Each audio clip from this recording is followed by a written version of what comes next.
talk about how to make your apartment cozy through using houseplants.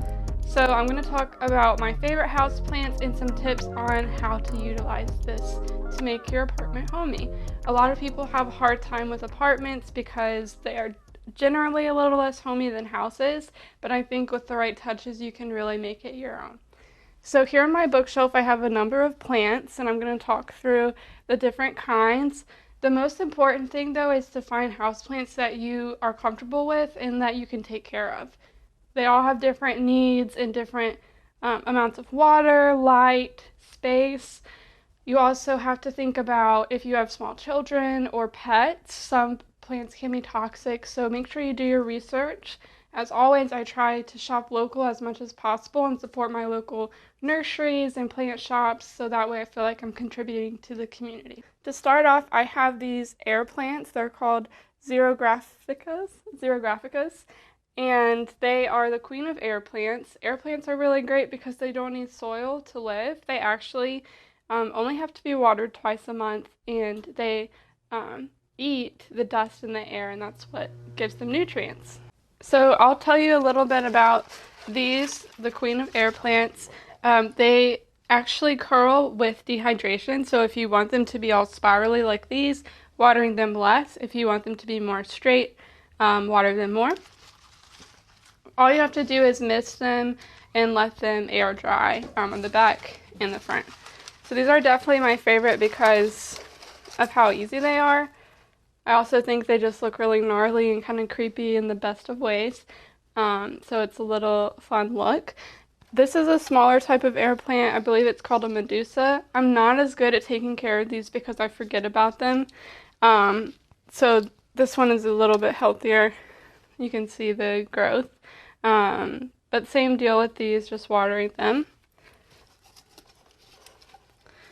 Here I'm propagating a wandering Jew, and I can do a separate video on propagation if that's something that is interesting to you guys. Let me know. The wandering Jew is really beautiful and dark purple and green, super easy, and it grows like crazy.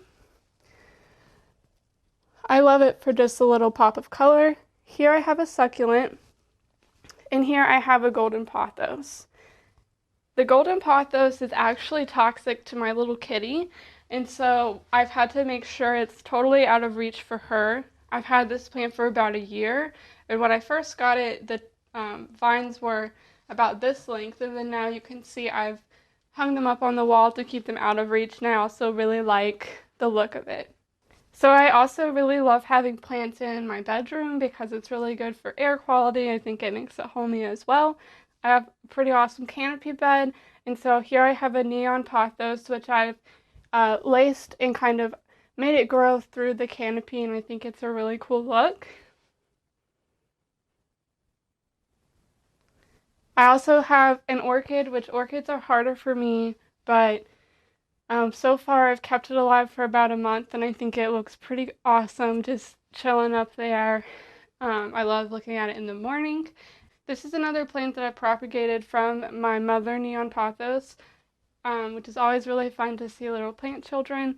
Make sure that you know your light and water needs because pothos actually don't need that much water and are pretty adjustable to light. And so they've done really well in my apartment, which only has 2 windows basically. So I want to show you one last plant, which isn't as luxurious, but is equally satisfying. This is my spider plant, and it's actually my cat's plant because it's one of the few plants that she can nibble on, and you can definitely see that she has. I think it's good for their digestive systems. So that's the one that she gets to love on and chew, and she does all the time. So I've showed you a couple of my plants today. I definitely have a lot more, but I think these are the easiest to take care of and definitely add the most cozy to your space.